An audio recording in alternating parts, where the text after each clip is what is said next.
여호수아 6장 1절로 7절의 말씀 읽었고요. 어제에 이어서 여리고성 함락의 비밀 두 번째 시간 함께 말씀을 나누고자 합니다. 우리들이 지난 아침 여리고성 함락의 비밀에 대해서 어저께 세 가지로 나눴습니다. 여리고성이 무너지는 첫 번째 원리는 바로 보라였죠. 보라. 2절에 보니까 여호와께서 여호수아에게 이르시되 보라, 군사를 준비해라. 전술을 꾸밀까? 우리 전략을 세우자. 무기를 만들면 좋겠다. 여리고성의 전투이니까 말이지. 하나님 이렇게 말씀하지 않고 여리고성을 허무는 그 첫 번째 발걸음을 보라. 무엇을 봅니까? 2절 하반절에 보니까 하나님께서 여리고와 그 왕과 용사들을 내 손에 넘겨주신 것을 봐라. 여기서부터 여리고성을 무너뜨리는 함락의 시작이 되었다 말씀을 드렸습니다.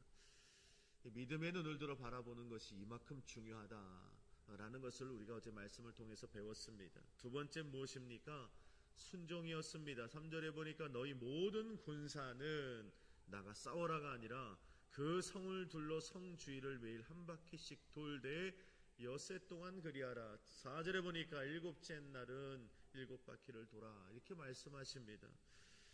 말씀에 순종해야 된다는 거죠. 여리고성을 뱅글뱅글 돈다고 성이 무너집니까? 우리의 상식과 우리의 이성과 우리의 경험이 납득되지 않는다 할지라도 준엄한 하나님의 말씀이기에 아멘 하고 그 말씀에 순종하며 나아갈 때 여리고성이 무너진다라고 말씀을 드렸습니다. 세 번째는 4절, 5절, 6절 말씀에 보니까 제사장들이 앞서 나아갑니다. 7 양강나팔을 잡고 길게 불며 나아갈 때 5절 하반절에 보니까 그리하면 성벽이 무너져 내릴 것이라 말씀합니다. 아니 전쟁통에는 부르는 나팔이 있잖아요. 어저께 우리가 배운 해초체, 이 쇠로 만든 쇠나팔을 불어야 됩니다. 그런데 오늘 소파르 예배 때 사용하는 절기에 사용하는 양강나팔을 불러 하십니다. 무슨 말입니까? 우리 앞에 펼쳐진 인생의 여리고성을 무너뜨리는 방법은 예배로 승부를 봐야 한다는 겁니다. 아이 목사님, 인생의 문제와 예배가 무슨 연관이 있겠습니까? 하겠지만 오늘 성경은 우리에게 분명히 말씀합니다.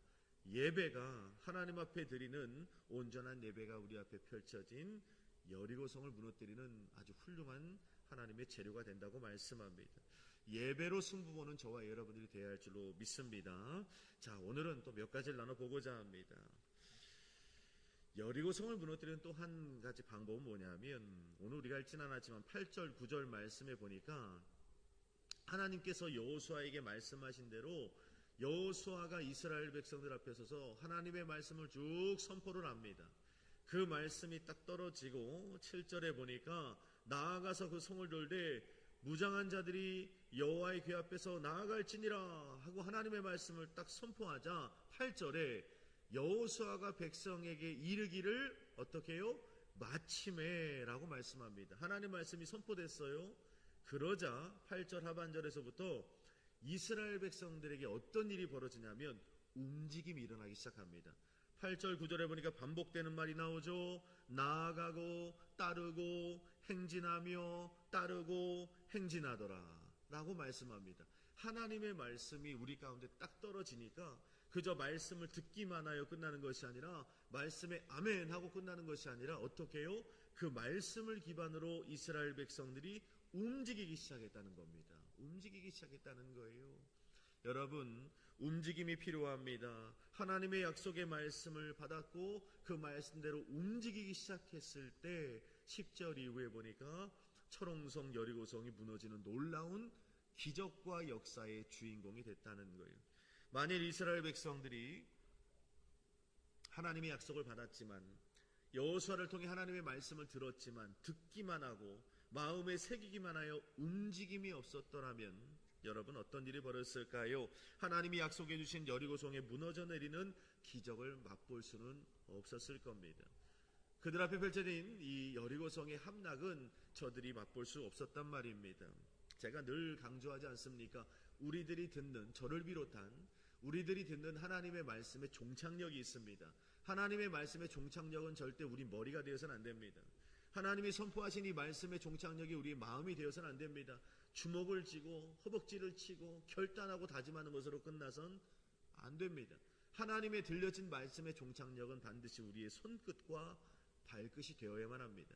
그렇게 우리 손끝을 통하여 우리의 발끝을 통하여 우리에게 들려진 말씀이 오늘 본문의 말씀처럼 따르며 움직이고 행진하며 어떤 움직임이 동반될 때 하나님의 놀라운 새일과 기적을 맛볼 수 있게 되는 겁니다.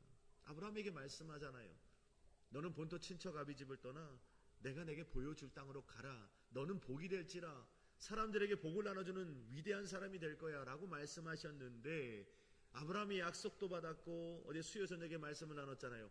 말씀도 받았지만 정작 아브라함이 본토 친척 아비 집을 떠나지 않았더라면, 갈대우르를 떠나지 않았더라면 어떻게 됐을까요? 그저 아브라함은 아브라함일 뿐입니다. 열국의 아버지란 약속을 받은 자일 뿐이지 아브라함의 인생 가운데 놀라운 하나님의 기적은 일어나지 않았을 겁니다. 기드온도 그렇잖아요. 300용사를 주님께서 붙여주시면서 큰 용사야 여호와께서 너와 함께 계시도다. 네가 미디안 사람 치기를 한 사람 치듯 하리라 약속을 받았습니다. 양털 뭉치를 통해 하나님의 표적도 받았습니다. 그런데 정작 기드온이 그 300용사를 데리고 미디안과 벌이는 전투 현장으로 나아가지 않았더라면, 너무 무서워요, 너무 두려워요, 못 나가겠습니다라고 했더라면 어떻게 됐을까요? 기드온은 그저 이스라엘의 무명의 겁 많은 농부에 지나지 않았을 겁니다. 움직이니까, 약속을 받았고 받은 말씀대로 손끝과 발끝이 움직이니까 나라를 구한 민족의 영웅, 미디안의 13만 8천을 이기고 14만 5천을 이기고 나라를 구한 민족의 영웅이 되는 것입니다. 그렇습니다. 오늘 저와 여러분들도 하나님께 주신 말씀대로 어저께 보라, 순종해라, 예배로 승부봐라 했으면 우리가 그래, 아멘 하고 마음으로 끝나는 것이 아니라 한번 움직여 보는 겁니다. 그때 여러분 삶에 개입하시고 간섭하셔서 우리 삶 앞에 있는 여리고를 무너뜨린 하나님을 우리가 목도하게 될 줄로 믿습니다. 며칠 전에 2주 전이군요. 저희 교회에서 청소년 캠프를 했습니다. 전국의 28개 교회가 모여서 이곳 성회를 했는데 2주 만에 한 고등학교 2학년짜리 청소년의 간증을 보내왔습니다. 안산에 있는 한 교회인데, 이 친구 부모님께서, 아버지께서 작은 개척교회를 안산에서 하고 계십니다. 10년째 된 교회라고 해요. 그런데 교회 안에, 교회가 작다 보니까 교회 학교가 없어요. 청소년부도 없고 교회 학교도 없고 유치부도 없고 아무도 없습니다. 근데 이번 캠프 성회를 통해 9명의 강사들을 통해 도전을 받은 겁니다. 너희 스스로가 성전이야. 하나님의 성령이 너희 안에 거하신다. 이 세상의 변화는 너로부터 시작된다라는 말씀을 듣고 그래, 한번 해볼까? 한번 도전해볼까라는 마음을 가지고 이 친구가 시작을 했습니다. 그래서 이 친구가 어떻게 했냐면, 한 번도, 아버지가 개척교회라면서 한 번도 해보지 않은 일을 해봤대요. 이번에 어떤 일을 하느냐, 가서 예수님을 전하는 거예요. 복음을 전하는 거예요. 가까운 친구들로부터 지인들에게, 야, 한번 예수님 믿어볼래? 우리 교회 가서 한번 같이 예배 드려볼래? 우리 청소년부 예배를 한번 세워볼까? 유치부 때부터 한 번도 해본 적이 없는데 한번 말씀에 순종하여 도전을 해봤다고 합니다. 그런데 놀랍게도 2주 후에 연락이 왔어요. 목사님, 왜? 저희 교회 이번 주일에 청소년부가 세워졌어요. 청소년부 예배를 드리기 시작했어요. 와, 그래, 축하한다. 7명이나 모여서 예배를 드렸어요 라고 하면서 저에게 연락이 와서 얼마나 감동했는지 모릅니다. 이 친구가 하는 말이, 그 간증문에 올라온 글이 그렇습니다. 해보니까 되더라는 거예요. 해보니까 되더라는 겁니다.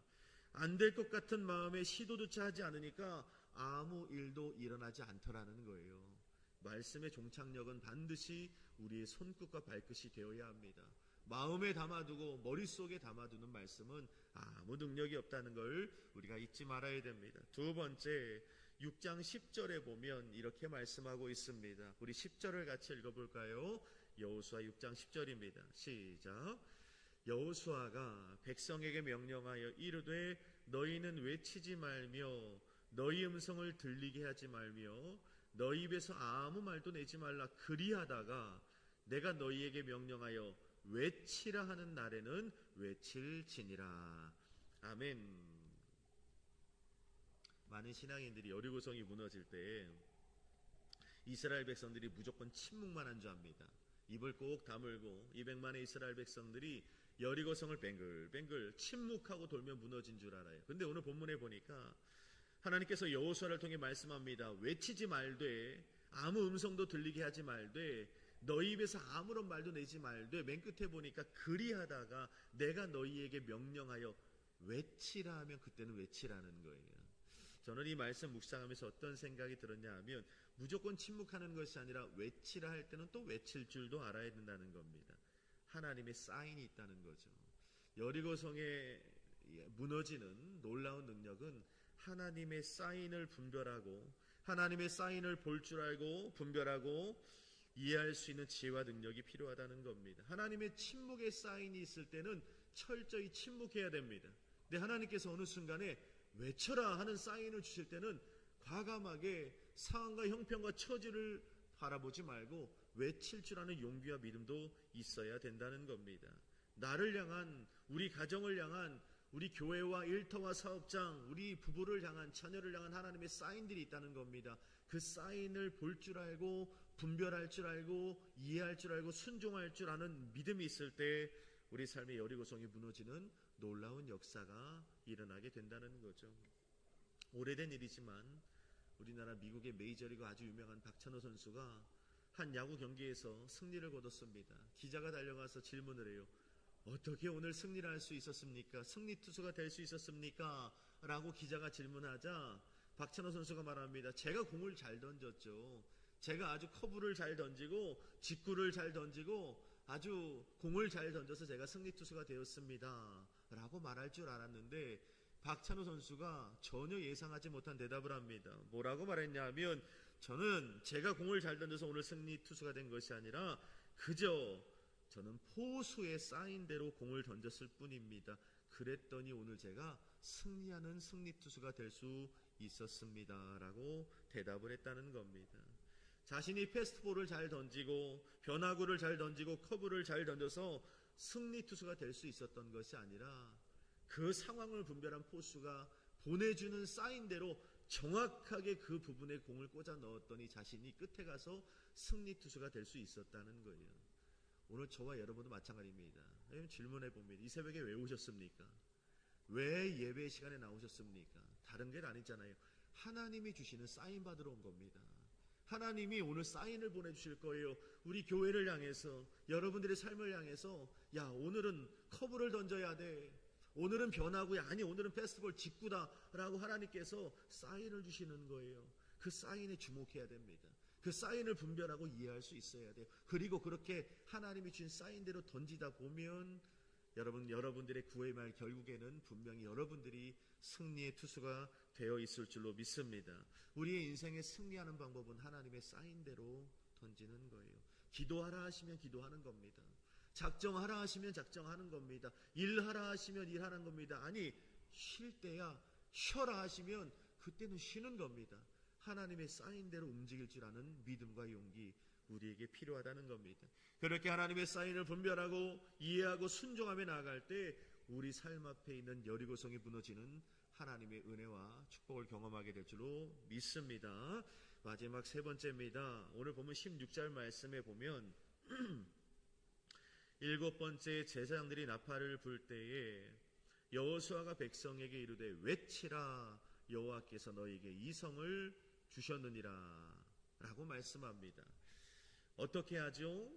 일곱 번째 제사장들이 나팔을 불 때 함께 외치는 거예요. 어저께 우리가 나누었던 말씀에 보면 그냥 나팔을 분 것이 아니라 6절인가요? 말씀에 보면 제사장들이 나팔을 불 때 그냥 부는 것이 아니라 길게 불었다고 말씀합니다. 5절이군요. 제사장들이 양강나팔을 어떻게 불어요? 길게 불어. 그 나팔 소리가 너희에게 들릴 때 백성이 다 큰 소리로 외쳐 부를 것이라.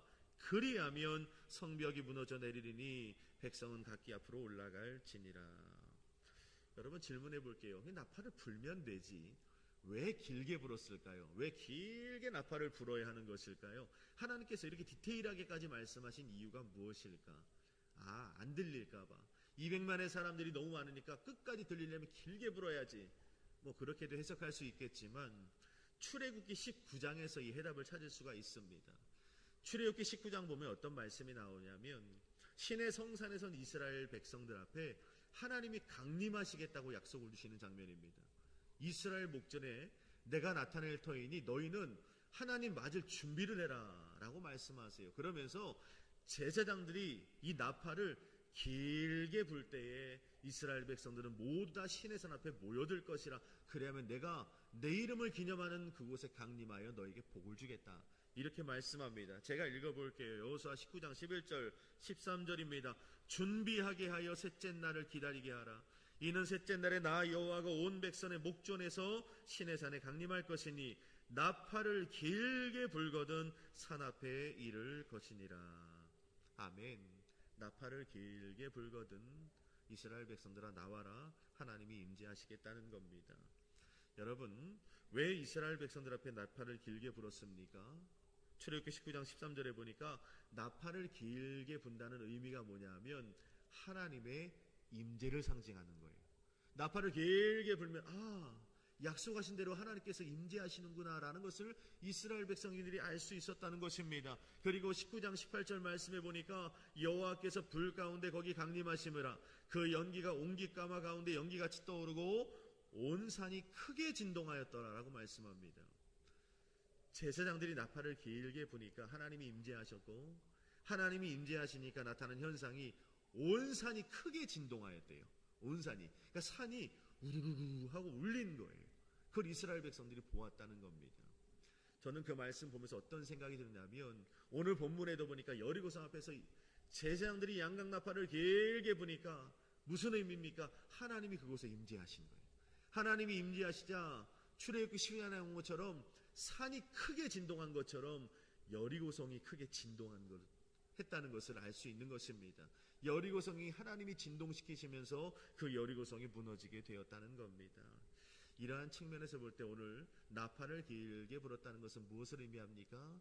우리가 드리는 예배 속에 하나님의 임재를 상징하는 거예요. 하나님이 임재하시면서 우리 앞에 펼쳐진 하나님의 임재를 통한 큰 진동 가운데 모든 삶의 여리고성이 무너지는 역사를 우리가 경험하게 되는 것입니다. 그래서 오늘 본문에 보면 그 양강나팔을 길게 불 때 하나님의 임재를 상징할 때 어떻게 하래요? 이스라엘 백성들에게 외치라. 뭐 하라는 겁니까? 하나님의 임재를 확신하고 부르짖어 기도하라는 겁니다. 내게 부르짖어 기도하라는 것입니다. 이를 행하며 그 일을 지어 성취하시는 하나님 앞에 부르짖어 기도하라는 것입니다. 하나님의 역사는 믿음의 외침에서 일어나는 겁니다. 어떤 믿음이요? 오늘 이 새벽에도 소수가 모였지만 두세 사람이 모인 곳에 나들 그들 중에 함께 있느니라.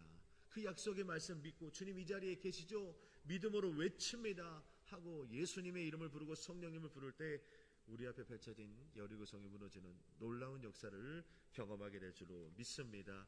말씀을 정리하겠습니다. 여리고성이 앞에 펼쳐져 있습니까?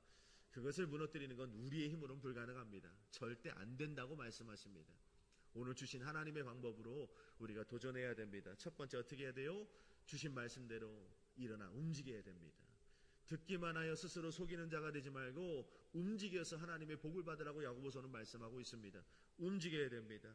두 번째, 오늘 이 새벽에 여러분들에게 주시는 하나님의 사인이 있을 겁니다. 직구야, 변화구야, 아니 이번에는 커브다. 여러분 그 사인에 주목하십시오. 그리고 그 말씀대로 그 사인대로 순종하세요. 그럼 여러분들은 반드시 승리의 투수가 될 것입니다. 세 번째, 예배의 나팔을 길게 불 때 어떻게 해요? 하나님의 임재를 믿음으로 외치십시오. 주여 하고 외치면 여리고성이 무너지는 놀라운 기적과 역사를 저와 여러분들이 경험하게 될 줄로 믿습니다. 기도하겠습니다.